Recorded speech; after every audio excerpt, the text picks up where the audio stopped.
UpFront takes. We have Mike Palazzo, the new Stony Brook Club baseball president. Of course, those have been following along. No, he took over for me. The Biden to my Trump. I don't want to call myself Trump, so maybe I'll go a little Obama here. But Mike, welcome to the show. How are things going?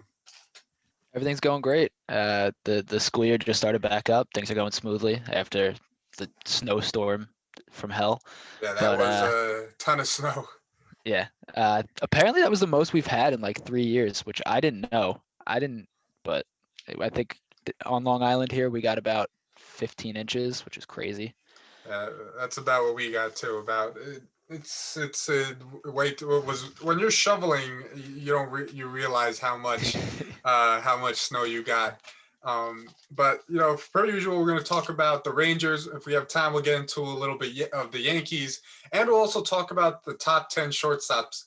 Mike Palazzo is if you haven't watched this man play baseball, out of all the years of watching, very slick hands, very smooth fielder at shortstop and third base. So I thought it's a great guy to talk about that with, but we'll get into that later. But let's get things going. Let's talk about those New York Rangers. Off to a slow start. They got a little bit of a break because the Devils are dealing with COVID running through their roster, but they came off a strong win against the Pittsburgh Penguins. You have all this Tony DeAngelo crap going on. Like how does David Quinn and the Rangers sort of right this ship going forward? Yeah, I mean it's tough, especially because, which I was surprised to hear, but a lot of the guys in the locker room were talking about how upset they were. They beat a Pittsburgh Penguins team who, the Rangers recently especially have had a hard time keeping down. And they did it in regulation, which I thought would never happen. So that was cool to see. Very quickly, though, Keandre Miller is becoming one of my favorite Rangers and top two defensemen for them at this point. So that's certainly something to talk about. Miller is he's a beast out there. He has really taken charge. I mean, you really saw in those last couple minutes of that Penguins game, he was making the physical plays. He was easily ending any sort of quick rallies that the Penguins are trying to put together. And he's really a guy that you talk about the defense of this Rangers team. They really got to step up because now, all right, they got rid of DeAngelo. Now, he might have been bad in general, but they got rid of him.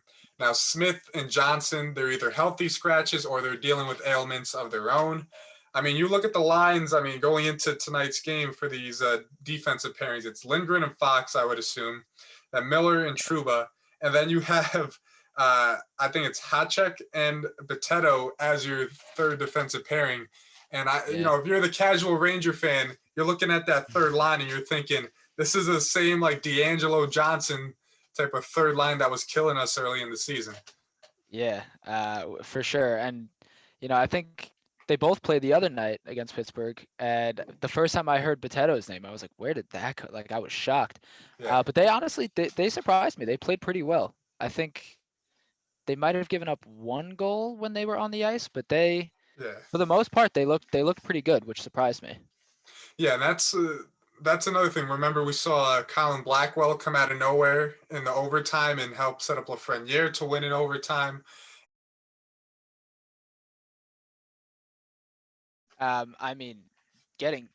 Already talking about within the top six, you need Mika Zibanejad to step up. Yes. He's had quite a few chances at this point. I mean, the other night, I think I saw him take one or two, maybe three one-timers on the power play and just blatantly miss the net. He's getting good chances, but he's just not capitalizing. I think things are going to start to come together for him, which is going to be big. But a guy that I don't know if he'll step up into the top six, but a guy that I'm definitely enjoying watching is Julien Gauthier. Another little bit of a grinder, and he's just entertaining to watch.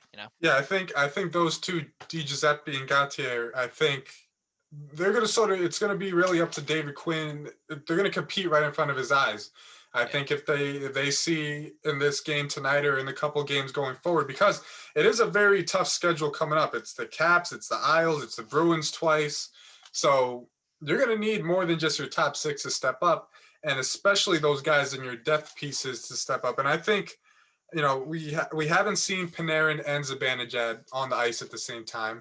And, you're talking about how Zibanejad's had a couple of shots, good opportunities, and missed them.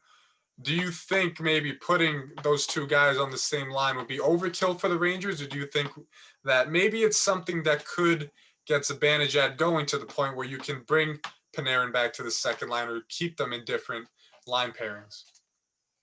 I don't know. It's kind of hard to say. I mean, they do play the power play together, but actually, did last game did Mika get dropped down to the second line? He might I have. believe I believe he saw a little bit less of power play time because he Yeah. wasn't capitalizing on those chances. Um, but yeah, I think it could be a little bit of overkill. I don't want to mess too much with Panarin. What he's been doing is he's killing it for them right now. Um, and like we said, Zibanejad has had a few chances. It's just up to him at this point to capitalize. I could see Panarin and Zibanejad together a little bit overkill. I know Panarin's one of the best setup guys in the league. The eyes he has on the ice and the passes he can make um, are just mind blowing. But like we said, Zibanejad's had a few chances at this point. I think it's just a matter of him capitalizing on them. And he has a good winger and Kreider working hard with him on that first line. So he will get set up and he has his chances. It's just a matter of him capitalizing at this point.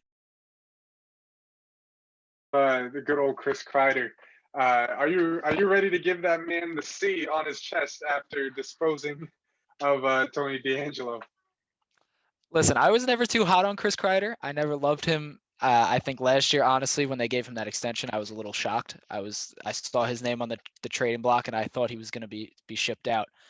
Um, but if the rumors are true, and I saw the post game interview, and his knuckles were something was going on with his knuckles a little bit. If the rumors were true and he really took care of that, then yeah, give him the C. It's too good. Beautiful. Yeah, that's something I'd even pick up on because I watch. Maybe I'll see it on YouTube late at night. One of the interesting things about that was the interviews are usually about 2.5 minutes to 2:15, and they only uploaded like 15 seconds of it. And then with the one question Kreider was asked, he took like a 15-second like pause before Yeah. answering. He looked like a guy who just had done some damage to D'Angelo. Speaking of D'Angelo, do you think no, we talked about it earlier, but do you think this is like addition by subtraction? You got a guy who is toxic, who was obviously struggling on defense. Is this sort of putting the Rangers in a situation where now your sort of moral is a little bit higher? Maybe you start playing good as you face some really tough teams coming up.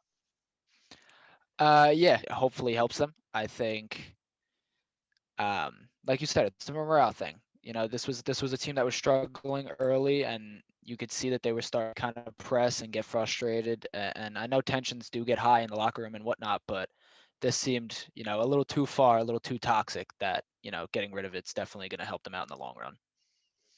He had to get punched in the face, and you talk about the interview with his dad a couple of years ago, where his dad talks about using racial slurs and using Yeah. derogatory terms. And you got to think, NHL isn't a league that has a lot of black guys in it, but when you have one of those few black guys in your locker room, you can only imagine. It says a lot about Keandre Miller to actually, because it seemed like he was the one who stepped in and broke things up instead of being sort of Yeah. the brawler that Chris Kreider was. So, we talked about how he's a stud. That goes on and off the ice, talking about how the rookie, is pretty much coming in here and breaking up fights. Let's get into baseball here. Because anyone who's watched MLB Network, the MLB top 10 lists have been coming out. The right fielder one just ended last night. Uh, let's go with your top 10 shortstop list. As I said earlier in the show, a defensive wizard, in my opinion, on the left side of the infield. But let's talk about who your top 10 shortstops are right now going into the 2021 season. All right. So starting off at number 10, I'm gonna be honest. This is more of a potential thing because I know he's looked awful at shortstop. But Gleyber Torres, I mean, he had a little bit of a slow year with the bat last year. But it's undeniable what he can do at the plate. People have seen it. And, if he gets his gatherings together and actually, brings over his potential from second base, because I've seen him play a borderline gold glove second base. If he could bring that over to shortstop, I think, he can be an all-star at the position and really help the Yankees win a World Series. 9, I got Tim Anderson. He's entertaining to watch. Corey Seager, of course. Javier Baez, I think has, you gave me the little ego boost with soft hands, but I think Baez has the craziest hands in baseball. I mean, I've never seen anything like it. Trey Turner, I believe I have it the 6th spot. Xander Bogaerts 5. Frankie Lindor 4. Trevor Story 3. And Carlos Correa at 2, which actually is a little bit higher than some people have had. As much as I hate the Astros, I hate what they've done. I hate Correa's personality, but the guy's a stud. I mean, he has one of the strongest arms I've seen at shortstop. He's clutch as all hell. As much as I don't want him to be, and as much as it's bitten the Yankees, he's nasty. He's sick of the position. And of course, number 1 is Fernando Tatis Jr. I mean, the kid is so entertaining to watch. He's amazing. Let me get into my list because there's quite a couple of differences we have here.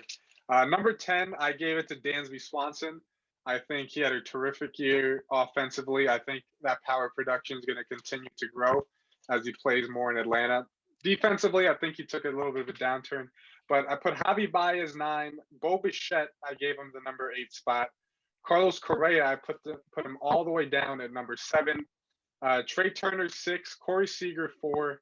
Corey Seager 5. Lindor number 4. And I put him at number 4. I was very inclined to put him at number 2. But when you get into this top 3 that I have, when you get into the names of, I put Tatis at 3, Bogarts at 2, and Trevor Story is my number 1. Those 3 guys all had good 2020 seasons, while Lindor was kind of average. So when you take all 4 of those guys, you're really using that small sample size to separate them.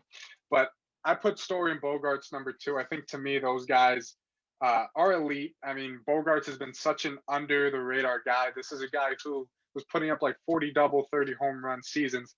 Just a couple of this, I think 2019, 2018 was when he did that. But let's talk about, we did it starts here, Glaber. Why didn't I put Glaber on the list? Again, the offense was much like a Lindor type of year. And I just think defensively, I don't see him getting any better there. And so that's one of the reasons why I left Tim Anderson off the list. He's going to hit 300. He's going to do terrific things with the bat. But again, his defense is much like Glaber. He's going to have to move sooner or later. But I know you're not so high on Trevor Story, number 1. And, we were talking about this, and I stopped you because I wanted you to save it for this. But talk about why you got Tatis number 1 and Story down at 3. I mean, don't get me wrong. Like you said, these top 3 guys are pretty much the most elite. I know I didn't have Bogarts in there, but he is without a doubt, a top shortstop. But I don't know. Trevor Story, I mean, he had a good year last year. I was last year his best season, actually? It might have been. I know it was a little bit shorter, but yeah, I think 2020 was his best overall year. But again, elite power numbers there. Yeah, exactly. So he did show out. He did insane numbers, but I understand in Colorado, especially where things are going south, he might be all they have left. Yeah. So I do feel for the guy.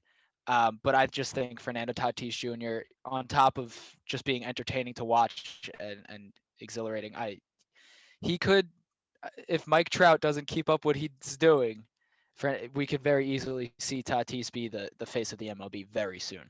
I think. Yeah, no doubt about that. Yeah, the kid is just a freak. He's a freak of nature. Now we differ the most here, at least for people on our list. You have Correa number 2. I have him down at number 7. And again, I think for you, I think it seems like defense matters, but to me, I hold it to like it's the straw that's going to break the camel's back. Where I think Correa is a great all-around hitter. You said it perfectly. Tremendously clutch. But I think, again, defensively, just another guy who's going to have to move. I know you said the elite hitting, but do you think, what about his defense sort of appeal? Do you think it was enough to give him that number 2 spot? I mean, without a doubt, he's an above average fielder. I think we can both agree. He's got solid range, without a doubt. But like I said, I think he has one of the strongest arms I've seen from the shortstop position. I think, was it last year in the playoffs or 2019? I think he threw a ball 97 from from behind second base. I mean, the guy just has a freaking rocket. But yeah, like you said, you hold the defensive side of it to the higher standard, which I don't blame you at all. But I kind of looked at this as like an overall thing, and the guys, I mean, so clutch. I look at your list and I look at this. I'm like, you know what? These are like the 10 best. These are the 10 best offensive shortstops, no doubt in my mind, and probably in order in baseball.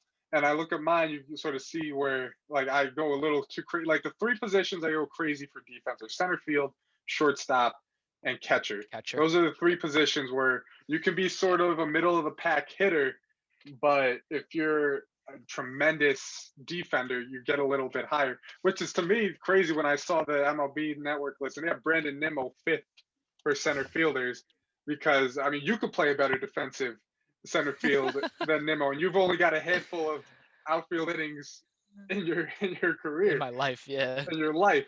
So that's another thing, and I agree with your point about Correa. He's got a tremendously strong arm, and you talk about, you can't really measure it sort of the same way you measure range factor and stuff like that. Because I remember that play against the Yankees where I forget who they threw out at home plate, but it was off a relay, and you see just the tremendous ability that Correa has with that footwork in the outfield to be able to pivot and use that strong arm to throw out guys at home plate. But before we end it here, my question is Tatis going to remain your number one to 2020, or do you think there's someone on this list who's going to overtake him going into 2022?